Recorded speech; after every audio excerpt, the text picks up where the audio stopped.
YouTube channel को subscribe कीजिए और बेल आइकन प्रेस कर दीजिए ताकि नोटिफिकेशन आपको मिल जाए। हेलो स्टूडेंट्स, कैसे हैं आप लोग के लिए मैथ्स और साइंस का असाइनमेंट का सॉल्यूशन ऑलरेडी मैं पोस्ट कर चुका हूं। अगर वो वीडियो नहीं देखे हैं तो वो वीडियो जाकर देख लीजिए। आपको डिस्प्ले में आई बटन एक दिख रहा होगा, वहां पे क्लिक करके भी आप उसको मिल सकता है। आपको वीडियो के एंड में भी वो वीडियो मिल जाएगा, डिस्क्रिप्शन बॉक्स में तो है ही है। तो चलिए अब इंग्लिश का शुरू करते हैं असाइनमेंट। देखिए आगे आपका पहले क्वेश्चन का आंसर है वंडरलैंड, दूसरे क्वेश्चन का आंसर है सिटी स्ट्रीट और तीसरे का आंसर है ऑफ एडवेंचरिंग। उसके बाद क्वेश्चन आंसर दिया गया है, ठीक है, तो उसका आपको दिख रहा होगा। ई के लिए भी दिया है अगला क्वेश्चन। फिर आपका आगे आप सेकंड क्वेश्चन आंट जेन से रिलेटेड, ठीक है, कि वो चिंता में क्यों थी। फिर उसी चैप्टर से रिलेटेड आपका सेकंड क्वेश्चन भी है, उसका आंसर आपको दिख रहा होगा। आप इस क्वेश्चन आंसर को जो है स्क्रीनशॉट कर लीजिए। अब हम चलते हैं अगले क्वेश्चन की ओर, क्योंकि इस बार मैं एक्सप्लेनेशन नहीं कर रहा हूँ कुछ भी, जो कि सब एकदम नॉर्मल सी है। जो ग्रामर पोर्शन आएगा उसको एक्सप्लेन कर दूंगा, ठीक है। तो आप इसको स्क्रीनशॉट कर लीजिए। तो आपका अगला क्वेश्चन है कि सेंटेंस को कंप्लीट करना है।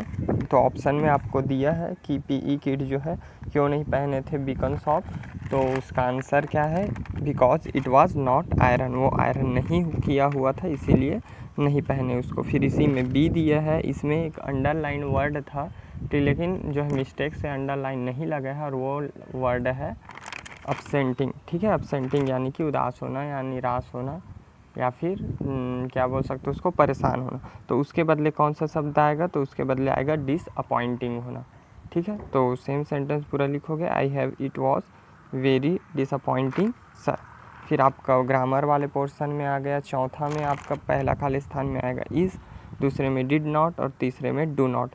देखो पहले में इज़ इसलिए आया है क्योंकि वो क्या है, सिंगुलर फॉर्म में है, ठीक है, क्योंकि सामने क्या लग गया है, वन लग गया है। तो जब भी सामने वन लग जाता है या इच लग जाता है या एवरी लग जाता है तो क्या आता है, वहाँ पे इज़ आता है।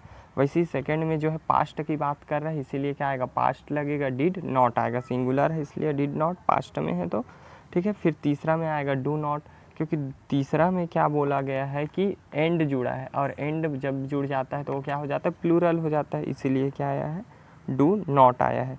ओके, चौथा के तीसरा खाली स्थान में। अब ये तीन होने के बाद जो है आपका पांचवा क्वेश्चन दिया गया है कि आपको एक्सप्लेन करना है ये कोरोना वायरस के बारे में एक पैराग्राफ।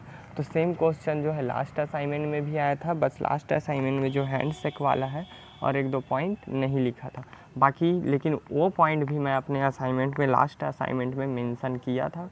तो मैं उसका लिंक यहाँ पे डिस्क्रिप्शन बॉक्स में डाल दूँगा, एंड में आपके डिस्प्ले में दिख जाएगा इंग्लिश का असाइनमेंट, तो आप वहाँ जाके उसको लिख सकते हैं। पूरा मैं लिखा था हैंडशेक वगैरह के बारे में भी, सोशल डिस्टेंसिंग के बारे में भी। तो अगर उसके बाद आप कुछ एक्स्ट्रा ऐड करना चाहें तो ऐड कर सकते हैं, नहीं करेंगे तब भी चलेगा, लेकिन बेटर होगा आप कुछ और भी उसमें ऐड कर लीजिए। तो लास्ट जो असाइनमेंट था इंग्लिश का वहाँ पे देख लीजिएगा, लास्ट क्वेश्चन जो मैं कराया था उसमें ये मेंशन है, जो आपका फिफ्थ क्वेश्चन है वो। ओके, तो तब तक के लिए इसको देखते रहिए, लिखते रहिए, पढ़ते रहिए, पढ़ना ज़रूरी है, ठीक है, पढ़िएगा। और अगर आप होम ट्यूशन चाहते हैं मुझसे तो संपर्क कर सकते हैं, इस नंबर पे कॉल कर सकते हैं। मैं अशोकनगर में रहता हूँ, अगर आप लोकल यहीं के हैं तो ट्यूशन पढ़ने भी आ सकते हैं। शाम को 4 से 6 क्लास लगती है संजय हाइट्स के पास। ओके।